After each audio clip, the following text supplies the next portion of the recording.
bwira abagaragu bati mumubahe amaboko n'amaguru mumujugunye mu mwijima hanze niho bazarira bakayekenyera amenyo kuko abatowe ari benshi ariko abatoranijwe bakaba bake. Turangiriza mu byahishuwe ibice 19 ku murongo wa 7. Tunezerwe twishime tuyihimbaze kuko ubukwe bw'umwana w'intama busohoye umugeni akaba yiteguye kandi ahawe kwambara umwenda w'igitare mwiza urabagirana utanduye. Uwo mwenda w'igitare mwiza niwe mirimo yo gukiranuka yabera. Arambwira ati andika utahirwa abatorowe ubukwe bw'umwana w'intama kandi atayo magambo n'ay'ukuri kw'Imana.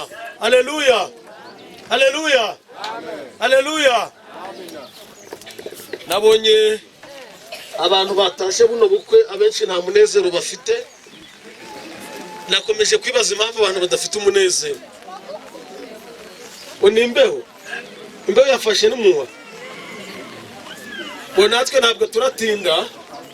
Ijambo ry'Imana ritweretse uburyo Yesu yaciye ngo imigani niko atubwiye. Aca umugani w'ubukwe. Yesu yatanze invitation nangwa se umwami yatanze invitation ahamagara abantu ngo baze mu bukwe.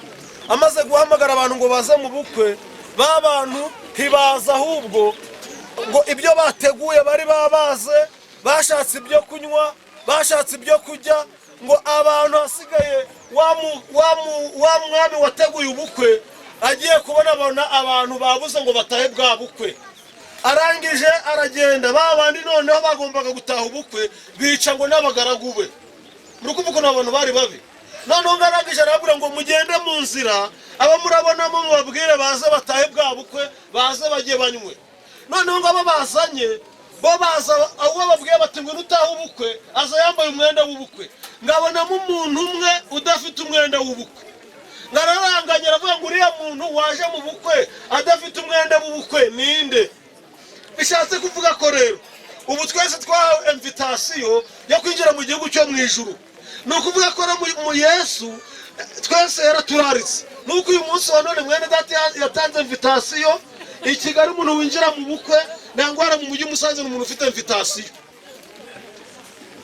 Ewe Mana kumva bano bantu turimo. Haleluya, haleluya, haleluya, haleluya, amina. Yewe nuko ubwo rero invitation yo bazitanze mu mujyi ntabwo winjira mu bukwe udafite invitation. Hari abasekirite bahagarara ku muryango bagakubaza ngo twereke invitation. Ubu mu mwanya bababajije mwavuga ngo mwinjiye hano mufite invitation. Ubu hari abantu bashobora kuba hano bari kuvunda nk'abo ngabo batatumiwe baje mu bukwe nta invitation bataratumiwe kandi bagera hano bakavunda. Yesu nawe yitegereje abona mu bukwe bwe hari umuntu uri kuvunda utaratumiwe, utarawe invitation, waje yambaye nabi. Ndebera mugenzi mwishangire niba kuko niba ubukwe yabutumiwemo ntabwo yambaye umwenda w'ubukwe, yambaye neza. Rero nuko bigeragezamo arara ubu hano hari umuntu ushobora kureba nabona ataratumiwe. Muri kubyumva ubu nshobora kureba muri bano bantu bari ahangaha navuga uyu muntu ntabwo yatumiwe yirarise bitewe n'imyambaro yambaye ukwisi. Hari abafite ibyondo, hari abambaye ibitenge bimeze ukuntu, hari abambaye ukuntu batararitswe baje kubumva.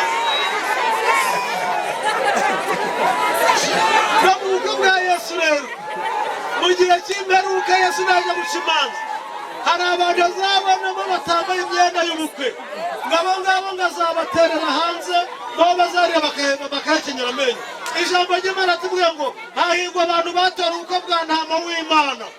Haleluya, amen, haleluya, amen. Hahirwa abantu babonye invitation bakitegura. Ubu abantu bari kwitegura kugira ngo bazataha ubukwe bwa Yesu. Niyo mpamvu uyu munsi wa none mushiki wacu ari gushushanya na mwene data, bari gushushanya ubukwe tuzataha uko buzaba bumeze. Iriya myambaro yera ishushanywa n'imirimo kadagiriza ahangaha. Amen, haleluya, amen. Iyo mirimo rero ngo ni imirimo y'abera yo gukiranuka abantu bazataha bwa bukwe. Hari abantu batagira imirimo, hari abantu batatora ubukwe. N'uyu munsi wa none rero nta ndaya zizajamo, nta basinzi bazajayo, nta mabandiga azajayo, nta banywa ibitabi bazajayo, nta banywa inzoga bazajayo, nta basinzi bazajayo, hazajayo abantu bakijijwe. Amen. Haleluya. Amen. Haleluya. Amen. Ubukwe bwa Yesu bufite ibintu abantu bagomba kujayo bujuje. Kuko icyambere bagomba kuba bujuje nuko baba bafite urwandiko rw'agakiza gatanga kambere ariko rusaba ko umuntu yarihanye yarakizwa arageze ku musaraba. Amen. Haleluya. Amen. Ku musaraba rero ntabwo ubwo buko bazabwinjiramo. Babandi birirwa bafite ibiteri mu menyo, birirwa bajya umugoro, birirwa banywa itabi, birirwa baragwana, birirwa barasambana, ntabwo bazagera muri ubwo bukwe. Nibyo. Abantu bazataha ubwo bukwe ni abantu bihanye. Mureke dusenga Imana. Yego. Mwami Imana yacu, hari ubukwe duteguriye tuzajamo. Oh, haleluya, haleluya. Abatora ubwo bukwe bwawe, ukomeza kubaha imyambaro yo gukiranuka, ukomeza kubaha imbaraga, ukomeza kubagwiriza umwuka wera. Reka muri kino gihe twumvise iri jambo, abamwami Imana yacu, abatari bakumenye bahinduke, abatakuzi bakumenye, abatagusobanukiwe bagusobanukirwe, abatari bashaka imyambaro yera bayishaka kugira ngo bazakugeraho biteguye. Urakoze kubyumviza kandi kutugiriye neza, ni mu izina rya Yesu. Amen.